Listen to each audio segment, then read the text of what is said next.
Baik, Assalamualaikum warahmatullahi wabarakatuh. Salam sejahtera dan budaya, salam kebajikan untuk kita semua. Minta hormat Pak Fikri Fendi SIMSC, selaku dosen pengampu mata kuliah akuntansi keuangan lanjutan ke-1, dan juga teman-teman yang saya banggakan. Di sini kami akan mempresentasikan terkait dengan materi tentang subsidiary preferred stock, consolidated earnings per share, and consolidated income taxation. Baik, sebelum masuk ke materinya, jika buku kami itu akan terlebih dahulu. Yang pertama itu adalah kelebihan titel pertama dengan PMAM 085. Yang kedua itu ada Media Cynthia Devi dengan PMAM 091. Terus yang kedua itu ada Yoga Maulana Adiansyah dengan PMAM 094. Dan juga yang keempat ada Faladian Jayani Marina dengan PMAM 097. Dan yang kelima itu ada saya Robi Kusa dengan PMI 1098, dan terakhir saya sendiri Gede Hadian Widya dengan PMI 111. Baik, untuk materi utamanya terkait dengan subsidiary with preferred stock outstanding. Jadi di materi ini terbagi menjadi dua, yaitu yang pertama adalah subsidiary with preferred stock held by parent. Terus yang kedua itu subsidiary with preferred stock acquired by parent. Jadi untuk pertama itu tidak di-hold oleh induknya, dan yang kedua itu termasuk dalam induknya. Mungkin seperti itu. Baik, untuk materi yang pertama itu subsidiary with preferred stock held by parent. Jadi diasumsikan ini bahwa corporation itu membeli 90% saham. Biasa Sun Corporation yang beredar seharga $396.000 pada tanggal 1 Januari 2017. Dan ekuitas pemegang saham Sun Corporation pada tanggal 31 Desember 2016 adalah sebagai berikut yang disebutkan dalam lipuran. Jadi sesuai dengan yang tabel itu adalah $10 per stock dengan nilai pari itu $100 per kumulatif. Itu terus ada non partisipasi atau non partisipan callable at di angka $105 per share atau per saham dengan jumlah $100. Terus juga ada common stock atau saham biasa dengan nilai pari $10 dengan di sebelah kanannya itu ada $200. Terus ada paid in capital itu ada $40. Terus retained earnings itu ada $160. Jadi untuk total stockholder equity pemegang saham, total dari pemegang saham itu yang didapatkan adalah $500. Terus selanjutnya juga ada dalam membandingkan harga yang dibayarkan untuk 90% bunga diskon dengan nilai buku dari bunga yang diperoleh, kami memisahkan ekuitas saham pada tanggal 31 Desember 2016 menjadi komponen saham preferred dan saham biasa dalam ribuan. Yang dalam tabel itu stockholder equity option itu ada $500. Sudah less atau pengurangan preferred stockholder equity itu dengan perhitungan 1000 share atau 1000 saham dikali 105 per saham call price atau ya $105 saham per call price. Nah itu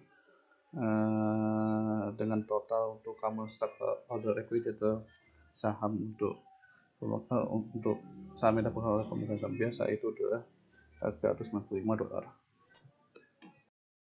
Untuk materi lanjutannya tetap dengan subsidiary with preferred stock not held by a parent. Jadi kami itu membandingkan harga yang dibayarkan untuk 90% ekuitas biasa Sun dengan nilai buku dan nilai wajar yang diperoleh untuk menentukan goodwill. Total nilai wajar yang tersirat adalah $440.000 dengan dihitung dalam $440.000 itu dalam ribuan. Dan untuk menghitung goodwillnya sendiri itu dilakukan dengan cara menetapkan fair value atau nilai tetapnya terus sebesar dengan $40, terus juga dikurangi dengan book value atau nilai bukunya seharga $395. Hasilnya yang goodwill yang didapatkan itu adalah $45. Beserta persisaan Sun sebesar $510.000 untuk tahun 2017 dialokasikan $10.000 ke saham preferred, 1.000 lembar saham dikali dengan 10 dalam mengkonsolidasikan performa tahun 2017, ya kami menugaskan Son sebesar $520 atau $520.000 untuk ekuitas pada tanggal 31 Desember 2017. Kemudian pilihan dan umum sebagai berikut: penipuan dan juga persaham, dan $40.000 untuk saham biasa. Dan acuan untuk mencatat investasi pada Son di tahun 2017 itu adalah yang pertama itu ada investment in Son Common pada cash dengan sebesar 396.000. Terus ada itu pada 1 Januari. Terus pada during year atau pada saat tahun yang sedang dilaksanakan itu ada cash pada investment in Son Common dengan harga dengan nilai 18.000. Terus juga ada pada akhir tahun 31 Desember itu ada investment in Son Common sisi debit dan income from Son itu juga di sisi kredit dengan nilai 36.000. Baik, untuk materi selanjutnya itu sama. Jadi kami mengkonsolidasikan 8 bulan 2017. Lihat ada gambar 10.1. Kami itu menugaskan Son sebesar $520.000 untuk ekuitas tanggal 31 Desember 2017 ke komponen pilihan dan umum sebagai berikut. Itu tidak menipuan.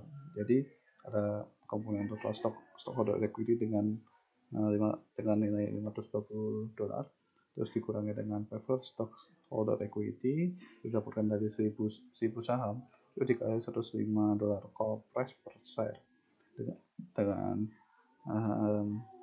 nilai $105.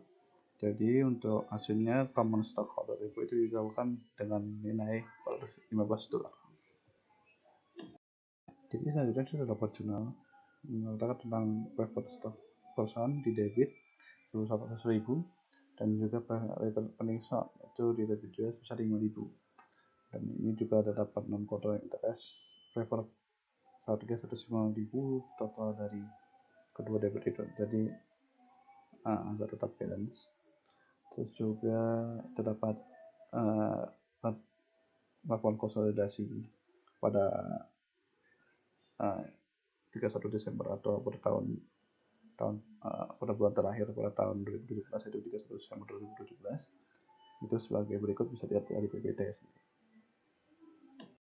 Baik, untuk materi selanjutnya itu ada subsidiary preferred stock acquired by Iron. Jadi Son Corporation itu mengambil deposisi sebesar $40 pada tahun 2012 tidak dapat membayarkan dividen. Ekuitas pemegang saham menurun dari $120.000 pada tanggal 1 Desember 2017. Bisa dilihat dari gambar PPT 1. Jadi menjadikan menjadi $880.000 pada tanggal 1 Desember 2018. Terus 10% investasi dari Son itu menurun dari $414.000 pada akhir tahun 2017 menjadi $369.000 setelah pada akhir tahun 2018. Terus untuk perhitungannya itu ada net loss of Son itu sebesar $40.000. Terus juga ada menambah add income to preferred itu 1.000 share, ada yang perhitungan 1.000 share dikali $10 dengan hasil $10.000. Terus ditambah jadi $50.000 itu loss to common. Terus ada POP ownership interest atau kepemilikan dari POP, kepemilikan saham dari POP tentunya itu sebesar 90%, jadi $50.000 dikalikan 90%, jadi loss from Son for 2018 itu adalah $45.000. Terus juga kami memverifikasi investasi di $369.000 di Son Common pada tanggal 1 Desember 2018 sebagai berikut. Stockholder equity Son itu Desember 31 2018 itu $450.000. Terus juga less preferred stockholder equity 1.000 shares dikali 105 per share call price ditambah 10% dividend coverage. Totalnya 15.000.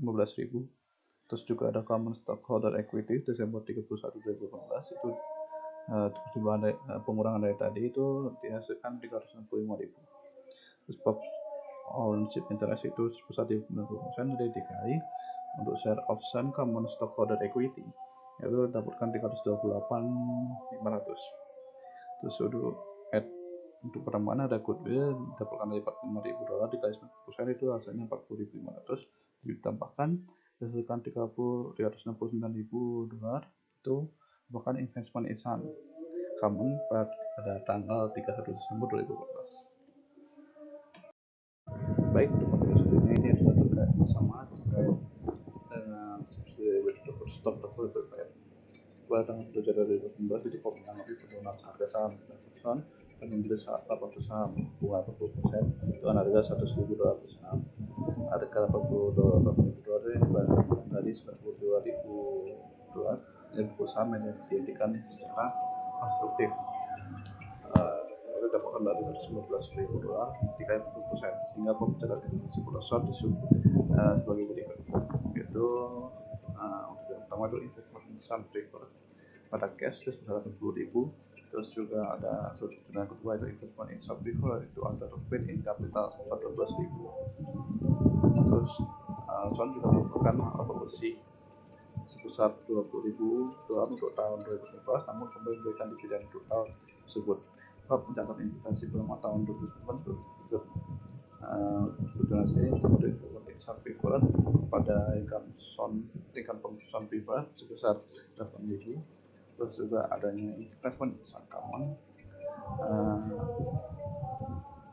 itu ada income from Sun Common sebesar 9.000.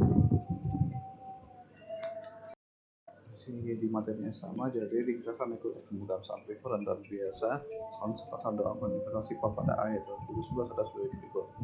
Jadi Sun Stockholder Equity di Desember 2019 itu total stok order equity-nya itu $500.000 dikurangi dengan preferred stock holder equity sebesar $25.000 dan menghasilkan $35.000 untuk common stock holder equity pada 31 Desember 2019. Terus juga perform investment akun pada 31 Desember 2019 untuk investment in Sun Preferred itu sebesar $100.000 terkait dari $125.000 preferred equity dikali dengan 40% kepemilikan.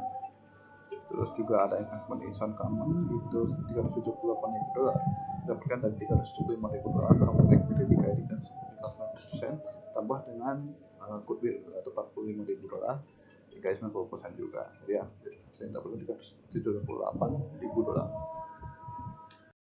Di materi yang sama, di sini ada jurnal terkait dengan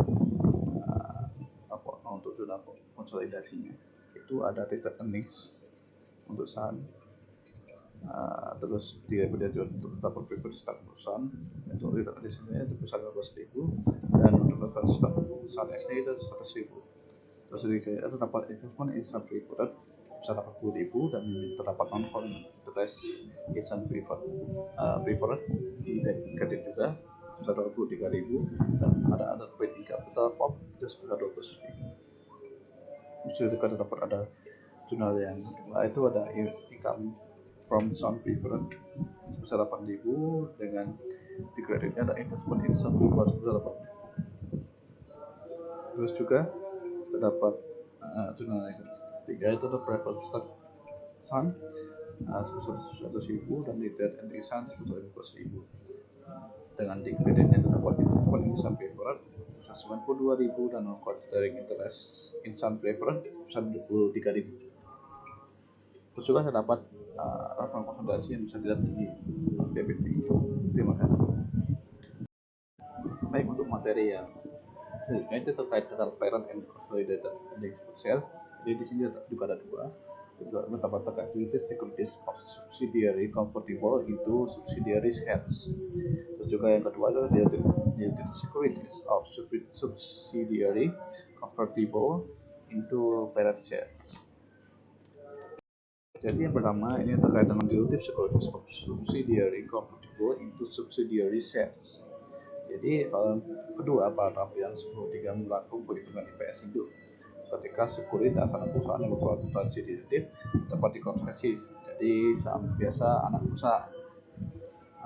Kami juga menyesuaikan laba dan laba dilusian perusahaan induk atau pembilang perhitungan IPS dengan mengecualikan ekuitas hidup dengan realisasi pendapatan anak perusahaan dan mengganti ekuitas tersebut dengan bagian induk atas laba di usaha anak perusahaan. Bisa dilihat dari tabel atau gambar yang ada di PPT di kolom kedua.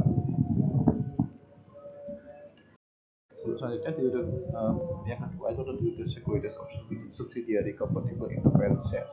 Jadi saham biasa itu atau penyebutnya IPS tadi itu pada kolom 1 dan 2 pada tampilan 13. Namun pada tampilan kolom pada itu disebutkan 13. Namun peningkat pada kolom 3 untuk sekuritas anak perusahaan yang dapat dikonversi menjadi saham biasa induk.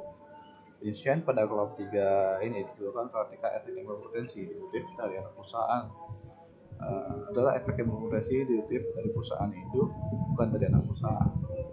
Apabila efek itu yang berpotensi dilutif dari suatu anak perusahaan dapat dikonversi menjadi saham biasa induk, pendapatan yang dapat diatribusikan pada efek tersebut itu berdasarkan metode jika dikonversi sehingga harus didapatkan kembali.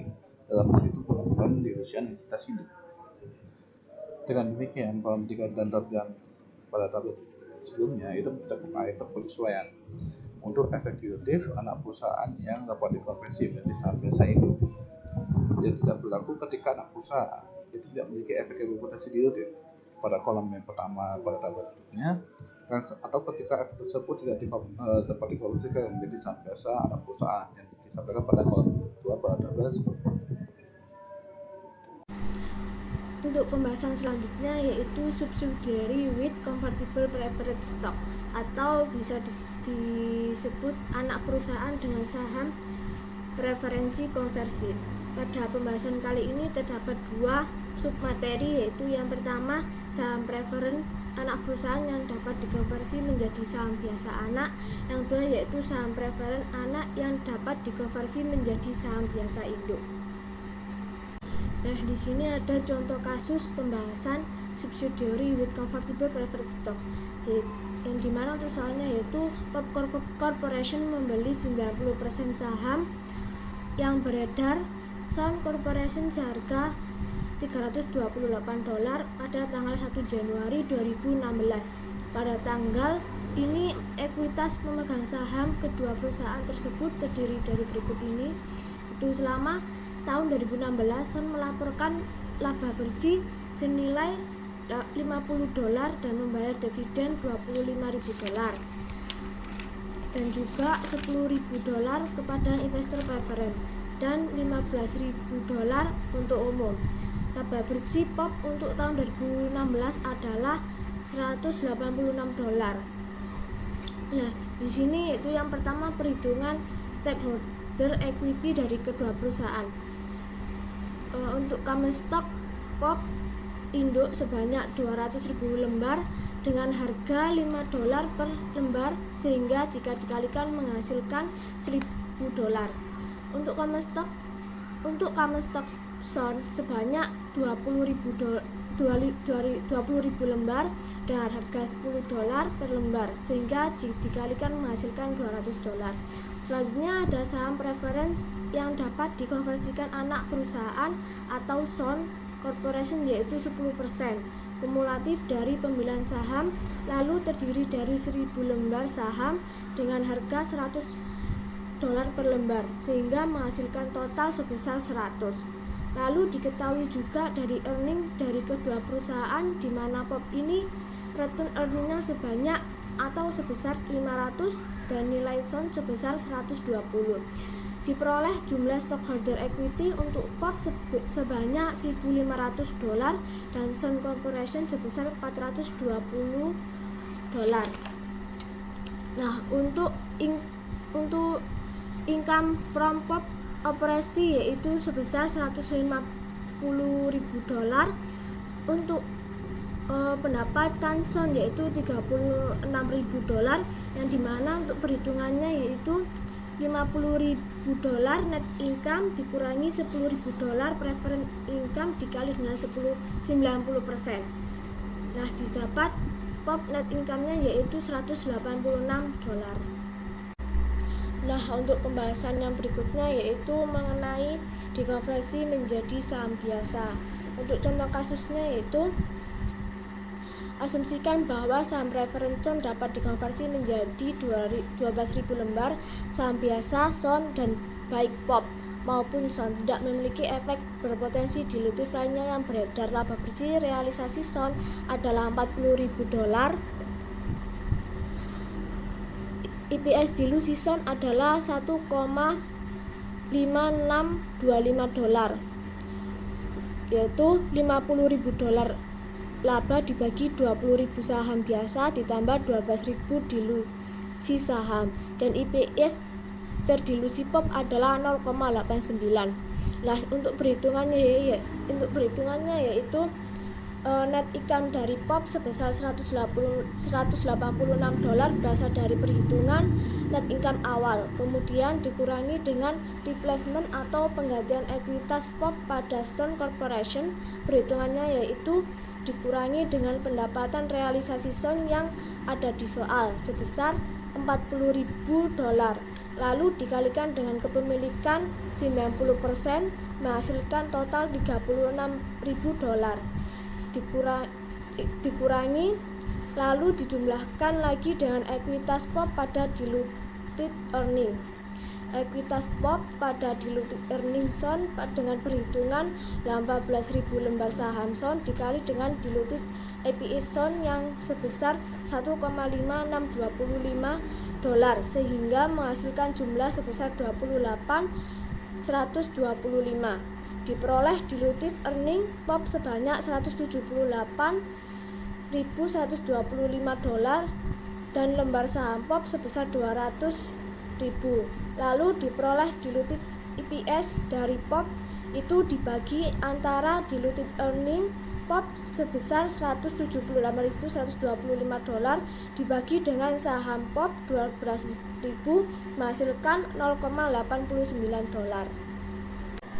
Lalu yang terakhir yaitu perhitungan diluted EPS dari POP. Namun di sini dari subsidiary atau SON itu dikonversi ke saham biasa dari induk atau POP. Berbeda dengan tadi dikonversi ke saham biasa anak perusahaan atau SON. Kemudian untuk perhitungannya, pertama ini ada net income POP sama seperti tadi berasal dari perhitungan awal sebesar $186.000, lalu dijumlahkan dengan pendapatan dari saham preferensi yang dapat dikonversi sebesar 9.000, lalu dihasilkan penjumlahan keduanya, diperoleh nilai diluted earning dari POP sebesar $195. Kemudian masukkan saham biasa POP sebesar $200.000 ditambahkan saham preferensi yang diasumsikan akan dikonversi yaitu sebesar 24.000 lembar, lalu keduanya dijumlahkan sebesar 224.000. Setelah itu terakhir hitung diluted EPS POP dengan membagi antara diluted earning sebesar $195.000 dibagi dengan jumlah saham biasa dan preferen yang dapat dikonversi sebesar 224.000 menghasilkan diluted EPS sebesar $0,87. Nah, untuk materi selanjutnya yaitu mengenai anak perusahaan dengan opsi dan obligasi konversi. Pada pembahasan ini terdapat dua submateri, yaitu yang pertama opsi dan obligasi yang dapat dikonversi menjadi saham biasa anak perusahaan, yang kedua yaitu dapat dikonversi menjadi saham biasa induk. Nah, di sini ada contoh kasus. Pat Corporation memiliki pendapatan 1.500.000 dari operasinya sendiri untuk tahun 2016 dan $300.000 pendapatan dari Sheet Corporation, anak perusahaan yang 80% saham dimilikinya. Pendapatan $300.000 dari Sheet terdiri dari 80% laba bersih sebesar $450 pada tahun 2016 dikurangi 80% dari laba bersih $50, keuntungan yang belum direalisasi atas pembelian tanah dari anak perusahaan dikurangi amortisasi sebesar $20.000 atas kelebihan nilai wajar atas nilai buku anak perusahaan. Kelebihannya diberikan pada paten yang sebelumnya tidak diakui.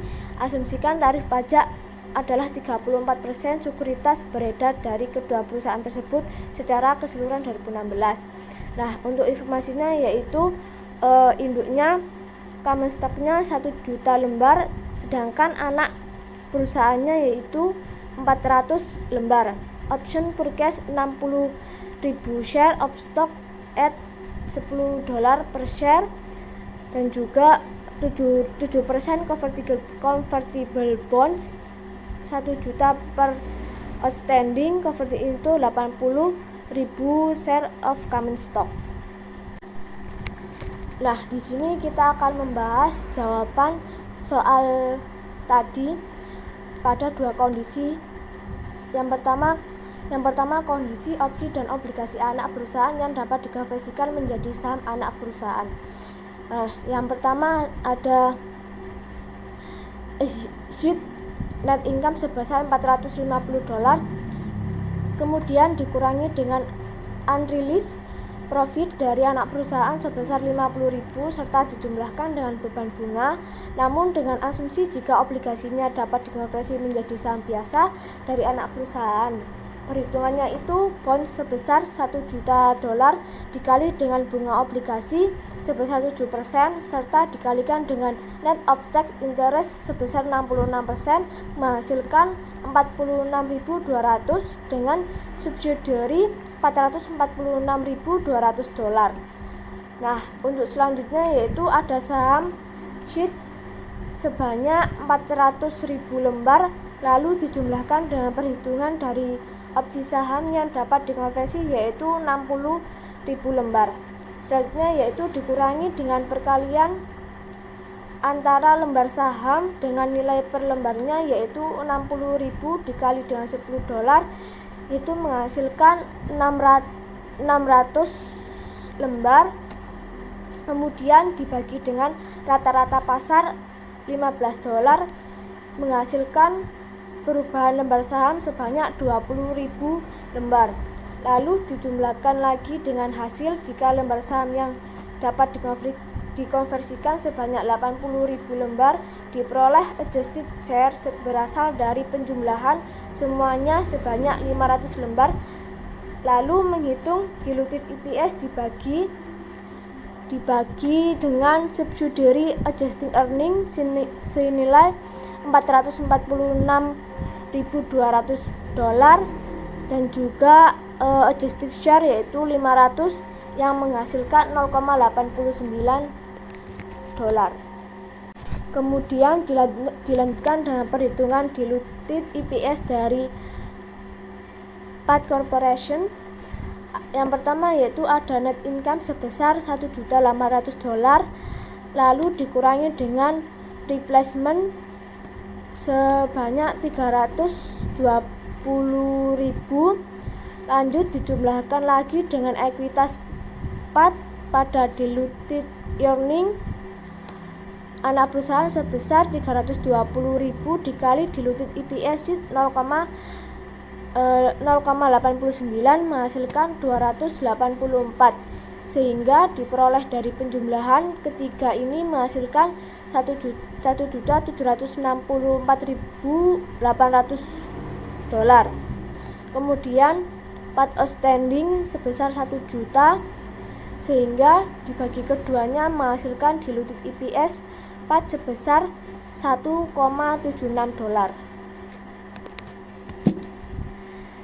Opsi yang kedua yaitu opsi dan obligasi anak perusahaan yang dapat dikonversi menjadi saham biasa induk. Pertama yaitu ada net income Path sebesar $1 juta, lalu dijumlahkan dengan beban bunga, namun berbeda asumsi dengan tadi, yaitu asumsi untuk saat ini jika obligasi atau anak perusahaan itu dapat dikonversi menjadi saham biasa induk perusahaan. Perhitungannya yaitu sebesar bond 1 juta dikalikan dengan bunga obligasi 7% serta dikalikan dengan net of tax 66% menghasilkan 46.200, dan juga earning dari Path tadi sebesar $1.846.200 berasal dari penjumlahan keduanya.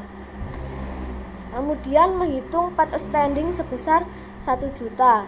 Kemudian incremental share-nya yaitu 60 lembar dikurangi dengan 60.000 lembar saham dikali dengan nilai harga pasar $10 dibagi dengan harga rata-rata pasar dibagi rata-rata pasar $15 menghasilkan 20.000 lembar.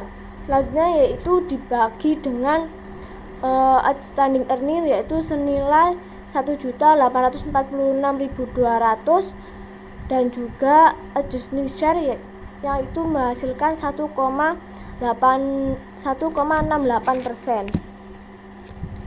Untuk materi yang selanjutnya yaitu ada income tax of consolidated entities. Untuk materi ini ada 2 catatan, yaitu yang pertama ada afiliasi antara perusahaan anak dengan perusahaan induk itu ada jika perusahaan induk memiliki minimal dari 80% hak voting suara atau 80% atau lebih dari nilai total semua saham yang beredar dari masing-masing perusahaan yang termasuk ke dalam afiliasi tersebut. Yang kedua yaitu perusahaan konsolidasi yang merupakan bagian dari afiliasi tersebut dapat memilih untuk mengajukan pengembalian pendapatan konsolidasi yang diperoleh. Jika konsolidasi ini terjadi, maka semua perusahaan konsolidasi lainnya itu harus mengajukan pengembalian pajak penghasilan, namun secara terpisah untuk setiap perusahaan dari afiliasi tersebut. Baik, selanjutnya ada keuntungan dan kerugian dari pengajuan SPT konsolidasi. Untuk yang pertama yaitu ada keuntungan dari pengajuan SPT konsolidasi. Keuntungannya itu kerugian yang diperoleh dapat diimbangi dengan pendapatan antara anggota lain. Yang kedua yaitu dividen antar entitas tidak termasuk atau dikecualikan pada penghasilan kena pajak atau PKP. Yang ketiga adalah laba antar perusahaan ditangguhkan dari pendapatan sampai yang dapat direalisasikan. Untuk kerugiannya yaitu yang pertama tidak fleksibel. Nah, tidak fleksibelnya ini ada lagi yaitu setiap tahunnya perusahaan itu harus berkomitmen untuk mengajukan pengembalian konsolidasi, jika tidak maka akan dikenakan sanksi. Lalu perusahaan yang semulanya dikonsolidasi lalu tidak dikonsolidasi lagi atau biasa disebut dengan deconsolidated, maka mereka tidak dapat bergabung kembali dengan afiliasi kecuali setelah 5 tahun berjalan. Selanjutnya yaitu ada income tax allocation.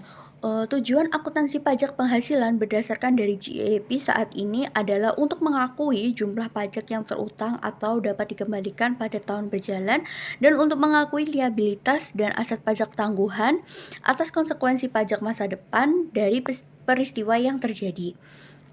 Telah diakui dalam laporan keuangan atau laporan pajak.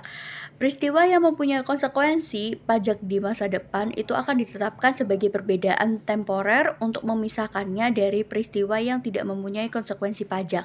Nah, seperti contohnya itu pendapatan bunga atas kewajiban obligasi daerah. Konsekuensi pajak atas perbedaan temporer itu harus diperhitungkan dalam pengukuran penghasilan suatu periode. Baik, yang selanjutnya yaitu ada accounting for distributed and undistributed income. Di sini diasumsikan ada Pop Corporation yang memiliki 30% saham dari Sun Corporation yang merupakan sebuah perusahaan dalam negeri. Pada tahun 2021, Sun Corporation melaporkan laba bersih tahun berjalan mereka sebesar $1.200.000 dan membayar dividen sebesar $400.000. Dan tarif pajak penghasilannya sebesar 34% berlaku. Untuk informasi tambahannya yaitu bagian dari pendapatan yang didistribusikan atau dividen itu $120.000 didapat dari $400.000 dikali dengan 30%. Lalu ada share of undistributed earnings atau retained earnings increase $240 itu didapat dari $800.000 dikali dengan 30%. Lalu ada equity instant earning yang didapatkan dari 120.000 ditambah dengan 240.000 yaitu 360.000 atau bisa didapat dari $1.200.000 dikali dengan 30%. Lalu untuk informasi lebih lanjutnya yaitu POP dikenakan pajak sebesar 20% atas dividen yang diterima karena Son merupakan perusahaan dalam negeri yang berhak atas pemotongan dividen yang diterima sebesar 80%. Lalu dengan asumsi bahwa laba yang tidak didistribusikan merupakan satu-satunya perbedaan temporer. Selanjutnya yaitu diperlukan entry jurnal untuk menyediakan pajak penghasilan atas bagiannya dan atas penghasilan Son yang tidak didistribusikan. Nah, untuk jurnalnya yaitu pada tanggal 31 Desember ada beban pajak penghasilan pada kewajiban pajak tangguhan sebesar $16.320 itu untuk mengatur pajak atas penghasilan yang tidak didistribusikan anak diperoleh dari $240.000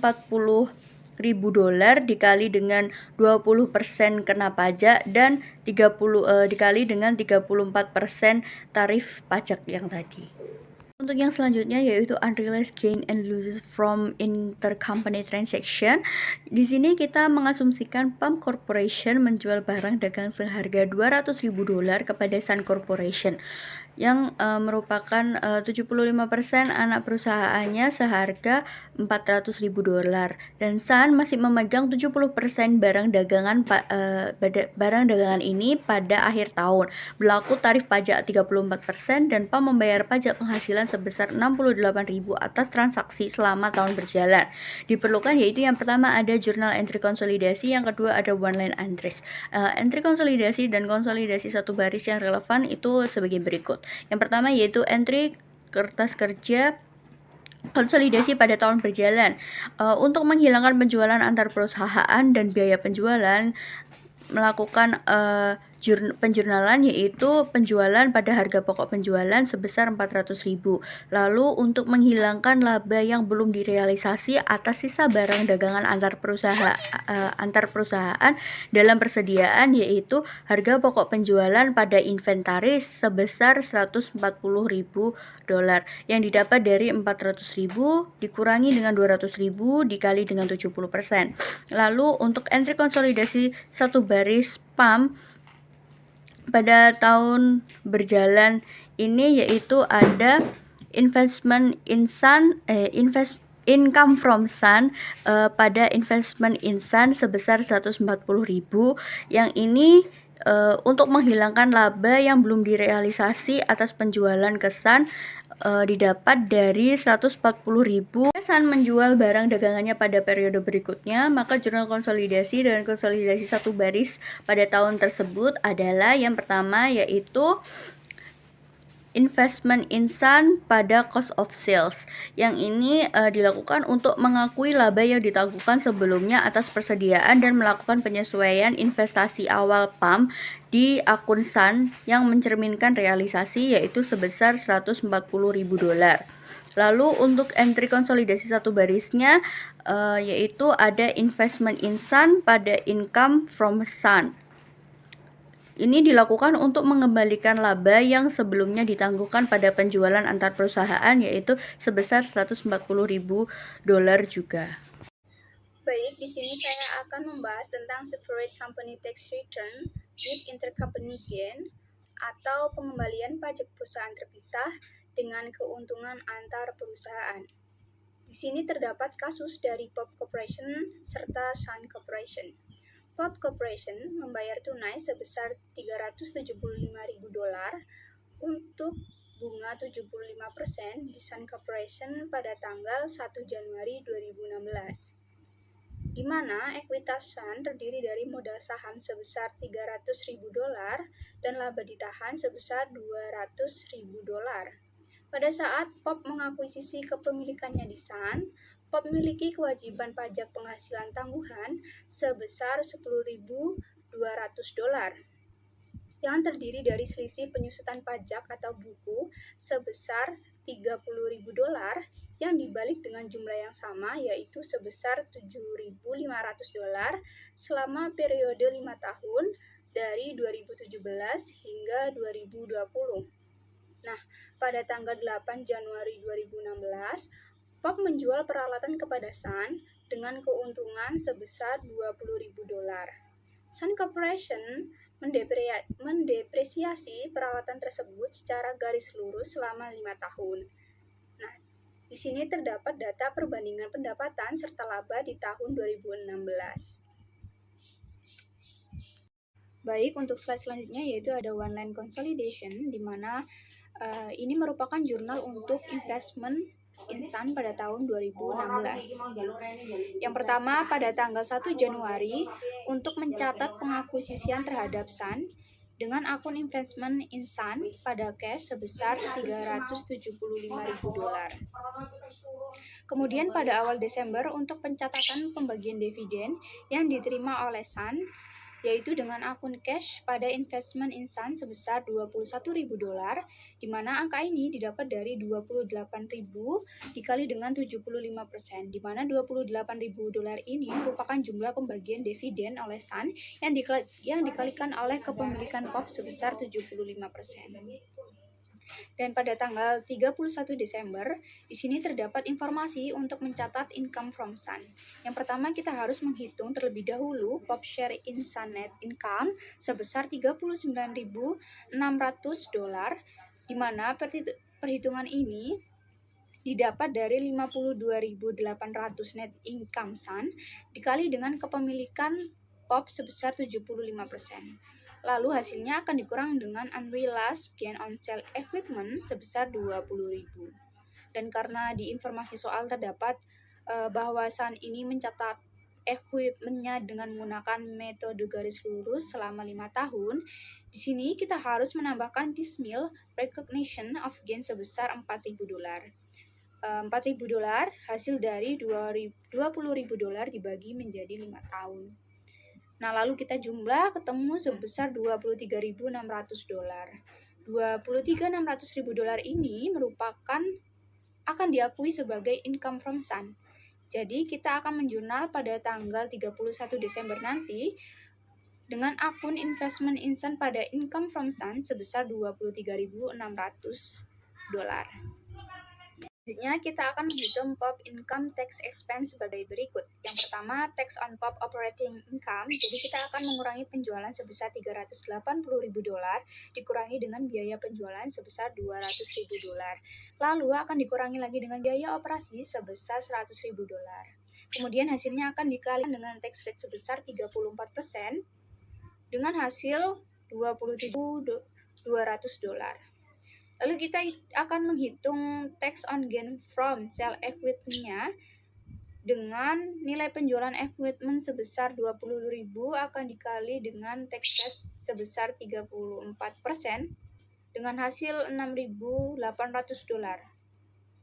Selanjutnya kita akan hitung tax on gain dividend receive-nya.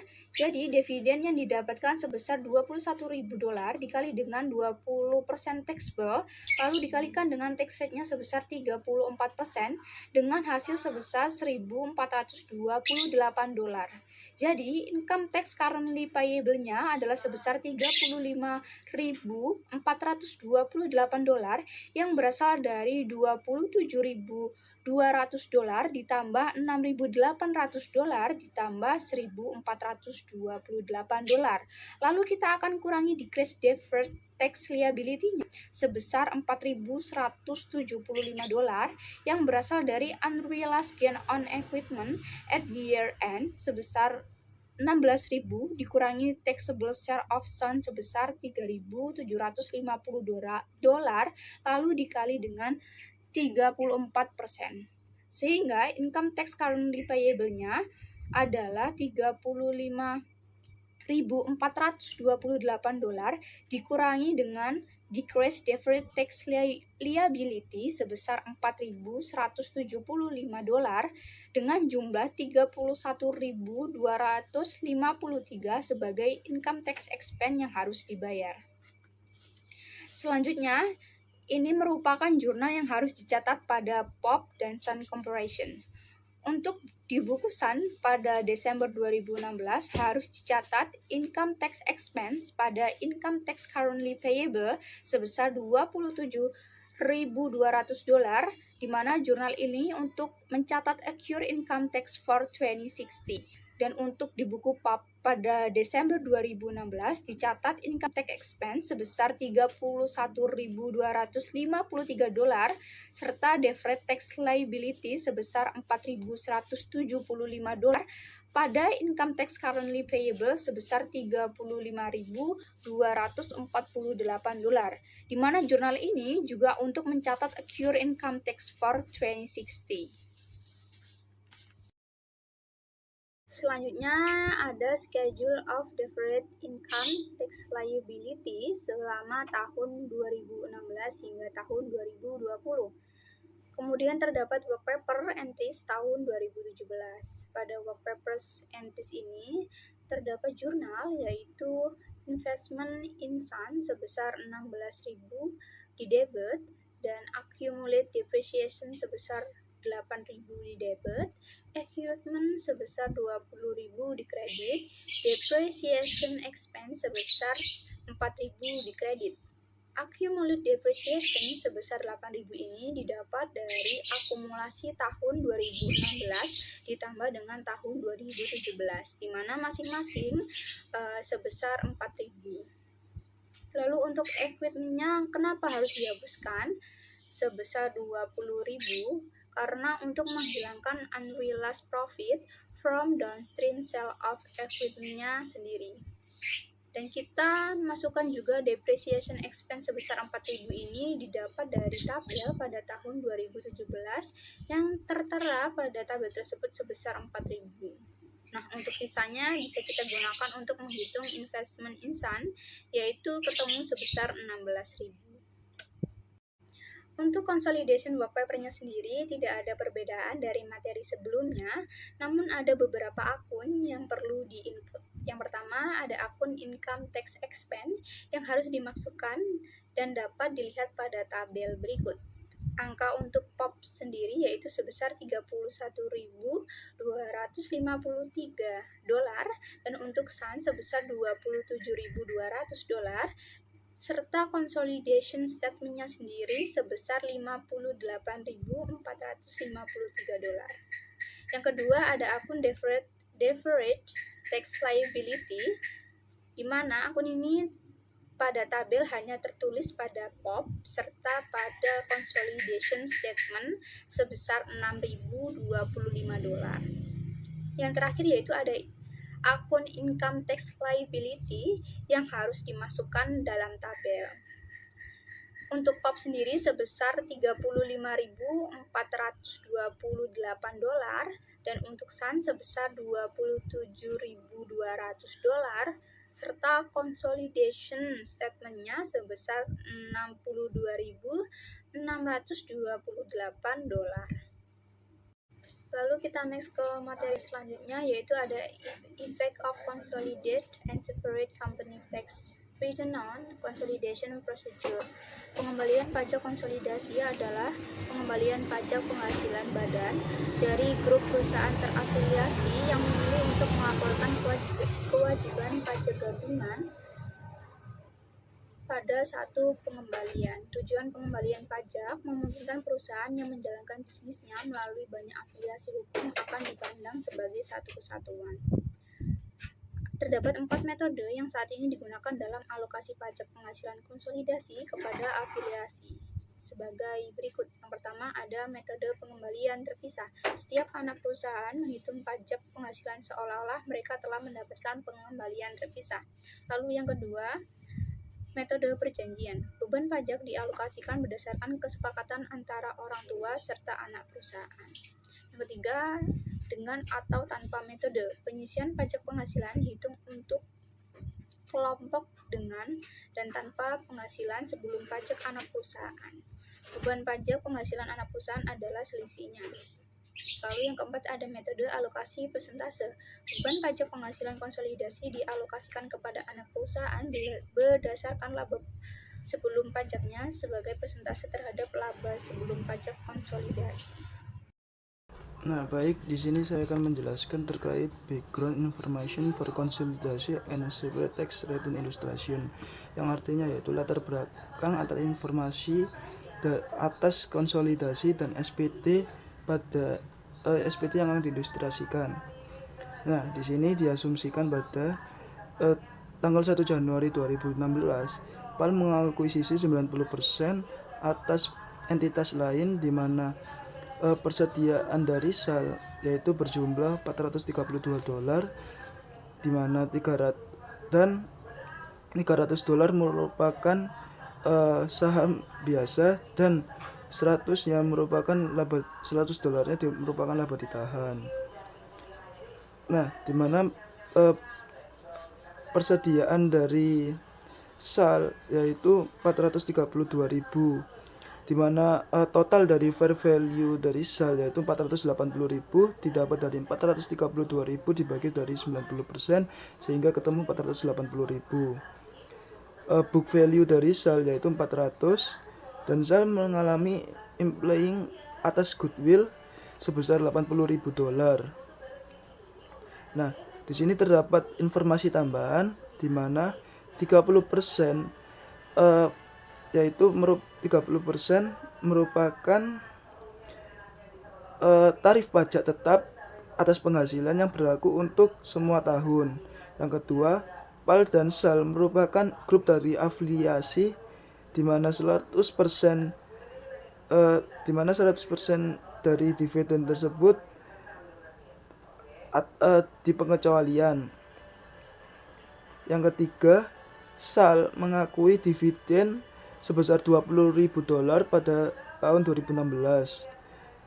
Yang keempat itu penjualan atas perusahaan sebesar $40.000, dan di mana $10.000 merupakan laba yang belum direalisasi pada akhir tahun 2016, yang artinya di sini penjualan itu terjadinya penjualan sebesar $40.000, tapi $10.000 tersebut belum terrealisasi ataupun belum terjual, maka harus dieliminasi.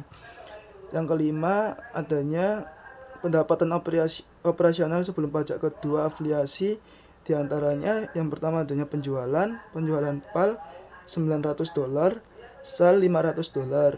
COS-nya PAL minus $500 dan SAL minus dikurangi $350 negatif, dan bebannya untuk PAL dikurangi $250 dan SAL $100, sehingga pre-tax operation income yaitu sebesar PAL $150 sedangkan SAL $50.000. Nah, di sini kita masuk ke kasus yang pertama terkait SPT konsolidasi terhadap penjualan secara downstream. Nah, di sini diasumsikan bahwa pengembalian pajak konsolidasi telah diajukan dan penjualan antar perusahaan berada di downstream. Pengembalian pajak konsolidasi mencakupi pendapatan operasional gabungan sebesar $200.000. Nah, $200.000 ini didapatkan dari pendapatan operasional milik PAL yaitu induk perusahaan sebesar $150.000 ditambah pendapatan operasional SAL sebesar $50.000, sehingga kalau kita digabung yaitu ditambah sebesar $200.000. Nah, dari $200.000 ini dikurangi dengan laba yang belum terrealisasi sebesar $10.000, sehingga pendapatan operasionalnya yaitu $190.000. Nah, untuk menghitung beban pajak konsolidasi itu nilainya $64.600, itu didapat dari $190 tadi dikalikan dengan 34%, sehingga ketemulah hasil $64.600. Beban pajak penghasilannya sendiri sebesar $64.600 sama dengan kewajiban pajak penghasilan konsolidasi sebesar $64.600. Nah, selain itu, tidak ada pajak yang dikenakan atas dividen sebesar $18.000 yang diterima PAL dari SAL. Nah, di sini dijelaskan juga terkait pada kasus pertama terkait alokasi yang akan cara mengalokasikannya. Yang pertama pada pencatatan PAL yaitu induk perusahaan yaitu sebesar $150.000 sama dengan $150.000 dikurangi dengan $10.000. Nah, $150.000 ini merupakan pendapatan dari PAL Dan $10.000 ini merupakan penjualan yang belum terrealisasi dibagi dengan $190.000 dikalikan dengan $64.600, maka ketemulah hasil $47.600. Di sal sendiri yaitu pencatatannya yaitu $50.000 dibagi dengan $190.000 dikalikan $64.600 sehingga ketemulah hasil $17.000.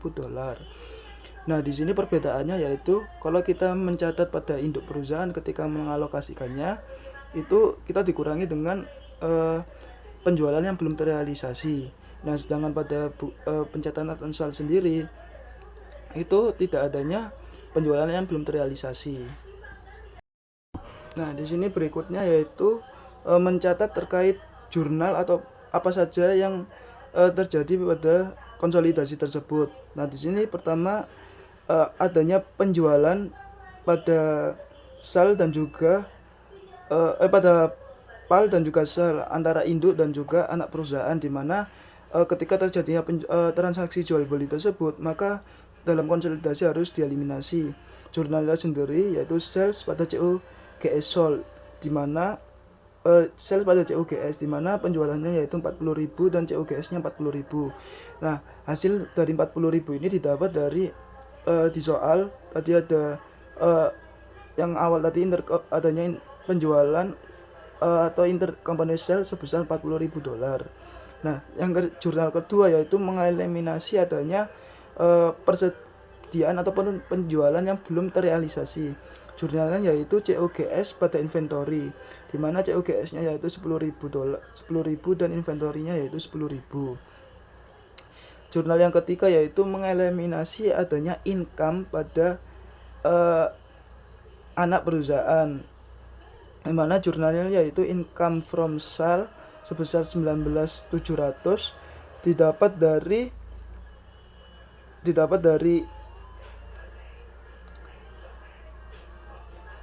dari net income milik sal sebesar net income sal tadi sebesar $33.000 dikalikan dengan berapa persen perusahaan induk mengakui anak yaitu sebesar 90%, maka ketemulah hasil 29.700. Nah, 29.700 ini tadi dikurangi dengan persediaan yang belum terrealisasi sebesar $10.000, maka ketemulah income from sale yaitu sebesar 19.700. Nah, investment in sale yaitu 1.700.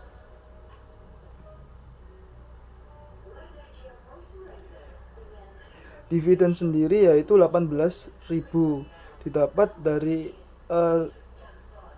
asumsi soal tadi, di mana ada penambahan terkait dividen sebesar 18.000 pada PAL kepada sal. Nah, jurnal yang selanjutnya yaitu mengeliminasi akun resiprikal, di mana di sini adanya capital stock sebesar $300.000 didapat dari soal asumsi soal tadi adanya laba ditahan pada sal sebesar $100, dan di sini adanya ketambahan goodwill sebesar $80.000. Nah, goodwill ini adanya penambahan goodwill didapat dari asumsi soal tadi. Terus kreditnya yaitu investment in sale sebesar $432.000. Nah, $432.000 ini didapat dari total dari capital stock, return earning sama goodwill itu nanti ditotal terus dikalikan dengan berapa persen perusahaan mengakui anak perusahaan tersebut. Nah, di sini diasumsikan bahwa induk perusahaan mengakui anak perusahaan sebesar 90%, maka 90% dikalikan dengan 480 ketemulah 432.000 pada investment in sale. Non controlling interest pada awal sebesar 48.000 didapat dari $432.000 dikurangi dengan total dari capital stock, laba ditahan dan juga goodwill. Nah, berikutnya yaitu mengeliminasi adanya NCI. Di sini NCI-nya sendiri 3.300, dividennya 2.000 dan non controlling interest-nya sebesar 1.300. Nah, untuk non controlling interest share itu didapat dari net income dikalikan dengan 10%. Nah, berikutnya yaitu terkait kasus yang kedua terkait tax return with downstream sales. Nah, di sini diasumsikan bahwa terdapatnya penjualan secara downstream pada SPT return. Nah, di mana SAL sendiri mengakui income atas tax pajak atas liability ataupun utang pajak sebesar $17.000 dan mengakui net income sebesar $33.000. Nah, di sini terdapat asumsi ataupun jumlah yang didapat pada income from SAL-nya. Di sini sendiri share of SAL pada net income-nya sendiri yaitu sebesar 29.700 didapat dari net income SAL sebesar $33.000 dikalikan dengan pengakuisisi persen pada anak dan induk dan anak sebesar 90%, sehingga ketemu hasil 29.700. Dan di sini adanya persediaan yang belum terrealisasi sebesar $10.000, maka dikurangi, maka income from SAL sebesar 19.700. Nah, berikutnya sendiri yaitu pengakuan PAL terhadap income terkait pengakuan income sebesar 34% dari 150.000 income dan 51.000 PAL income pada beban pajak dan sebesar 47.600. Di sini asumsinya yaitu income tax current payable sebesar $51.000 didapat dari asumsi tadi. Adanya less indifferent tax asset from temporary difference sebesar $10.000 yaitu persediaan yang belum terrealisasi dikalikan dengan 34% tax rate, maka hasilnya yaitu 3.400. Maka beban income tax sebesar 47.600. Nah, selanjutnya di sini ada asumsi terkait konsolidasi, di mana adanya konsolidasi income setelah pajak income dan adanya NCI share dengan hasil dengan perhitungan sebesar $1.360.000 atas penjualan dikurangi dengan $820.000 atas biaya atas penjualan dan dikurangi dengan beban sebesar $350.000, maka hasilnya ketemu $190.000 dikalikan dengan tax rate-nya 34% didapat dari asumsi tadi di awal, maka income tax expense sebesar $64.600. Nah, berikutnya yaitu terkait kertas kerja, di mana dalam kertas kerja ini penjelasannya sama seperti di awal-awal bab dulu, tinggal kita memindahkan saja akun-akun yang telah kita jurnal tadi pada jurnal konsolidasi tadi, tinggal kita pindah pada kertas kerja. Nah, berikutnya yaitu terkait kertas kerja, di mana dalam kertas kerja ini penjelasannya sama seperti di awal-awal bab dulu, tinggal kita memindahkan saja akun-akun yang telah kita jurnal tadi pada jurnal konsolidasi tadi, tinggal kita pindah pada kertas kerja. Nah, berikutnya yaitu terkait kasus 3 terkait konsolidasi atas SPT atas adanya penjualan secara upstream, yaitu dari anak ke induk perusahaan. Di sini diasumsikan bahwa penjualan secara upstream yaitu dari SAL ke PAL. Nah, di sini jika konsolidasi di return, maka konsolidasi atas beban pajak sebesar 64.600 didapat dari hasil 64.600 tadi didapat dari jawaban downstream tadi. Nah, tapi jika dialusikan pada PAL dan juga SAL, maka $10.000 tadi kepada SAL sebesar $50.000 atas pre-tax income from konsolidasi taxable income. Maka untuk rumus untuk melakukan alokasi tersebut yaitu caranya yaitu PAL sebesar $150.000 dibagi dengan $190.000 dikalikan dengan 64.600, maka hasilnya yaitu $51.000. Sedangkan SAL yaitu $50.000 dikurangi dengan $10.000, di mana $10.000 tadi yang belum terrealisasi dibagi dengan $190.000 dikalikan dengan 64.600, maka hasilnya yaitu 13.600. Nah, jadi perbedaan konsolidasi atas SPT antara penjualan downstream dan upstream terdapat pada alokasinya. Jika dilakukan pada downstream, maka induk perusahaan atas penjualan yang belum terrealisasi maka akan dikurangi dengan net income-nya terlebih dahulu. Sedangkan pada penjualan secara upstream, yaitu anak perusahaan, di mana rumusnya yaitu net income dari anak perusahaan dikurangi dengan persediaan yang belum terrealisasi. Perbedaannya ada di situ.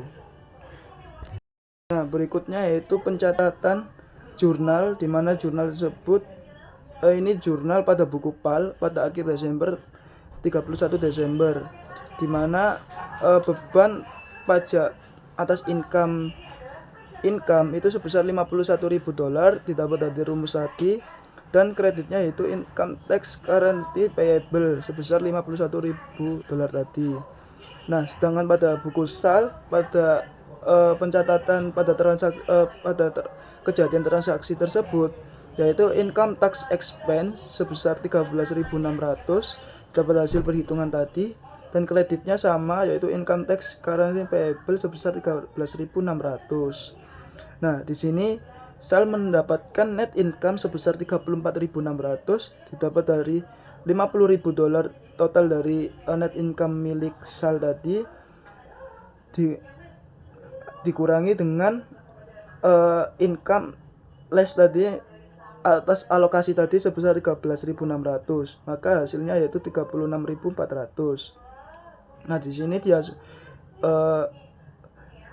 dan PAL menerima determines atas income from SAL, yaitu adanya share of SAL pada net income sebesar 36.400 tadi dikalikan dengan akuisisi berapa persen perusahaan mengakuisisi, yaitu tadi sebesar 90%, maka hasilnya yaitu 32.760 dikurangi dengan profit karena ini upstream, maka persediaan yang belum terrealisasi tadi dikalikan dengan pengakuisisi persen atas anak dan induk maupun induk dan anak sebesar 90%.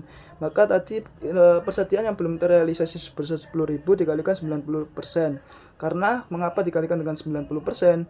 Karena ini transaksi pada upstream. Maka hasilnya yaitu $9.000. Maka income from SAL sebesar 23.760 didapat dari 32.760 tadi dikurangi dengan 9.000, maka hasilnya 23.760. Nah, kasus yang keempat ini terkait adanya SPT terkait return ketika terjadinya penjualan secara upstream. Di sini diasumsikan bahwa terdapatnya penjualan secara upstream pada first tax return. SAL mendapatkan income atas payable determined from tax return sebesar $17.000 karena income tax are as of SAL sebesar $50.000 atas pre-tax income, dan include dengan $10.000 tadi yang atas profit yang belum terrealisasi. However, SAL mengakui income atas beban pajak tadi sebesar 13.600, maka diasumsikan bahwa sebagai berikut, yaitu income tax current payable sebesar $17.000 dikurangi dengan adanya persediaan yang belum terrealisasi sebesar $10.000 dikalikan dengan rates dari pajak tadi sebesar 34%, sehingga didapat hasilnya yaitu 3.400. Maka maka beban pajak terhadap income tadi sebesar 13.600 didapat dari $17.000 dikurangi dengan 3.400. Untuk berikutnya yaitu terkait pencatatan atas kertas kerja. Nah, untuk kertas kerja sendiri itu tinggal memindahkan saja atas jurnal apa saja yang tadi terjadi, dipindahkan ke kertas kerja. Ini caranya sama seperti materi-materi sebelumnya, tinggal memindahkan saja. Di sini saya akan menjelaskan mengenai kombinasi bisnis. Ada 3, yang pertama yaitu merger atau konsolidasi. Penggabungan terjadi ketika satu perusahaan mengakuisisi perusahaan lain, terutama untuk saham perusahaan yang mengakuisisi, dan perusahaan yang diakuisisi tersebut dibubarkan. Jadi, aset dan kewajibannya diambil alih oleh perusahaan yang mengakuisisi. Konsolidasi terjadi ketika 2 perusahaan atau lebih bergabung membentuk suatu korporasi baru, sedangkan korporasi aslinya dibubarkan. Yang kedua yaitu mengakuisisi saham perusahaan lain. Jika sebuah perusahaan menukarkan saham berhak suaranya dengan saham perusahaan lain, dan perusahaan tersebut mengendalikan perusahaan kedua setelah pertukaran tersebut, maka transaksi tersebut merupakan reorganisasi. Pengendalian berarti kepemilikan sekurang-kurangnya 80% saham berhak suara dan sekurang-kurangnya 80% seluruh kelas saham lainnya.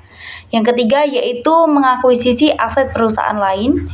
Jika suatu perusahaan menukarkan salah satu saham berhak suaranya dengan seluruh properti perusahaan lain, maka transaksi tersebut merupakan reorganisasi. Asumsi kewajiban tidak mendiskualifikasi transaksi ini sebagai reorganisasi bebas pajak. Nah, intinya adalah kualifikasi berdasarkan peraturan pajak untuk pertukaran saham menjadi reorganisasi bebas pajak tidak identik dengan kualifikasi berdasarkan prinsip akuntansi untuk kombinasi bisnis penyatuan kepentingan sebelumnya.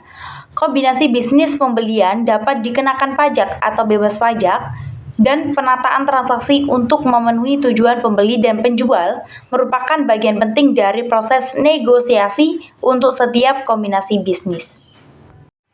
Selanjutnya yaitu mengenai akuisisi.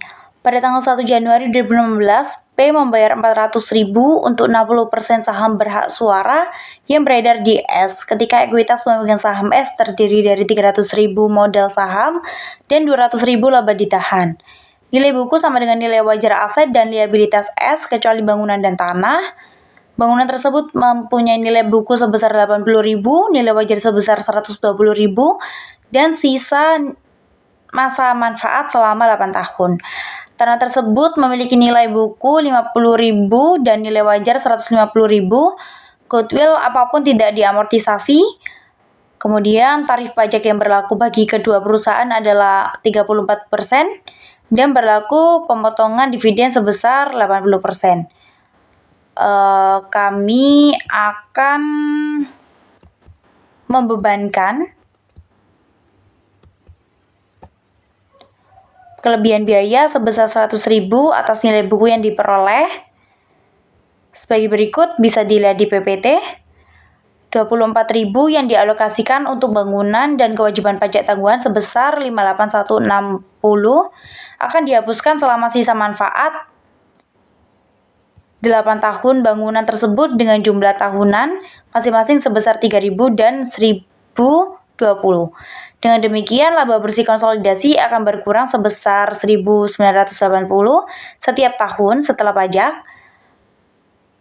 Revaluasi tanah sebesar 560.000 dan kewajiban pajak tanggungan sebesar 20.400 atas tanah yang dinilai kembali akan tetap dicatat sampai tanah tersebut dijual kepada entitas luar. Berikutnya yaitu metode ekuitas akuntansi akuisisi. Selama tahun 2016, S memiliki laba bersih sebesar $100.000 dan membayar dividen sebesar $40.000. P membuat entry berikut pada pembukaan terpisah untuk memperhitungkan investasinya di S. Bisa dilihat di PPT. Yang pertama ada investasi di S pada K sebesar 400.000. Kemudian ada kas pada investasi di S sebesar 24.000. Kemudian ada investasi di S pada pendapatan dari S sebesar 58.20. Kemudian untuk mencatat pendapatan dari S dan amortisasi terkait kewajiban pajak tanggungan atas bangunan dihitung sebagai berikut. Ada pendapatan S sebesar 60.000 dari 100.000 dikali 60%, kemudian dikurangi dengan penyusutan atas kelebihan yang dialokasikan pada bangunan sebesar 3.000, kemudian ditambahkan dengan amortisasi pajak tangguhan atas bangunan sebesar 1.020, total dari penghasilan dari S sebesar 58.20. Ekuitas pemegang saham S pada tanggal 31 Desember 2016 terdiri dari modal saham sebesar 300.000 dan laba ditahan sebesar 260.000. Kemudian saldo investasi P di akun S pada tanggal 31 Desember 2016 totalnya adalah 434.020. Bisa dilihat di tabel yang ada di PPT. Nilai buku investasi 300.000 ditambah 36.000 totalnya 336.000. Kemudian kelebihan yang belum diamortisasi bangunan 24.000 dikurang 3.000 totalnya 21.000.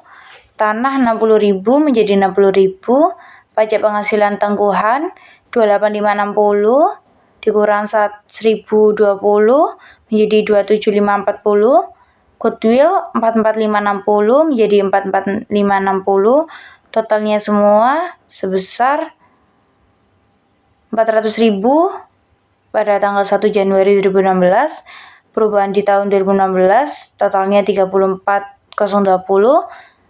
Kemudian pada tanggal 31 Desember 2016, totalnya sebesar 434.020. Berikutnya yaitu entry kertas kerja ketika P menyiapkan kertas kerja konsolidasi pada tanggal 31 Desember 2016. Akun investasi di S akan memiliki saldo sebesar 434.020. Berikut yang ada di PPT yaitu entry kertas kerja dalam bentuk jurnal umum. Yang pertama ada pendapatan dari S, debitnya, kreditnya dividen, investasi di S. Kemudian yang kedua, debitnya capital stock, laba ditahan, gedung, tanah, goodwill, kreditnya investasi di S, pajak tangguhan atas revaluasi, NCI awal. Kemudian yang ketiga, debitnya beban penyusutan, kreditnya akumulasi penyusutan bangunan. Yang keempat, debitnya pajak tangguhan atas revaluasi, kreditnya beban pajak penghasilan. Yang kelima, debitnya NCI share, kreditnya dividen NCI.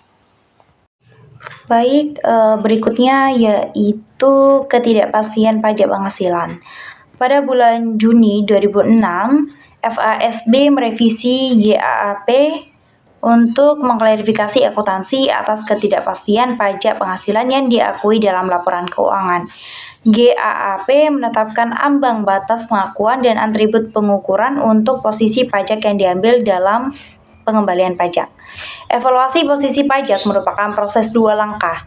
Langkah pertama yaitu pengakuan, di mana entitas pelapor menentukan apakah kemungkinan besar suatu posisi pajak akan dipertahankan pada pemeriksaan. Entitas harus berasumsi bahwa posisi perpajakan akan diperiksa oleh otoritas pajak yang berwenang. Langkah kedua yaitu pengukuran, di mana posisi pajak yang memenuhi ambang batas pengakuan diukur untuk menentukan jumlah yang harus diakui dalam laporan keuangan. Selanjutnya yaitu mengenai pengungkapan laporan keuangan untuk pajak penghasilan. Secara historis, GAAP membagi aset atau liabilitas pajak tangguhan menjadi 2 kategori, jumlah kini dan jumlah tidak lancar.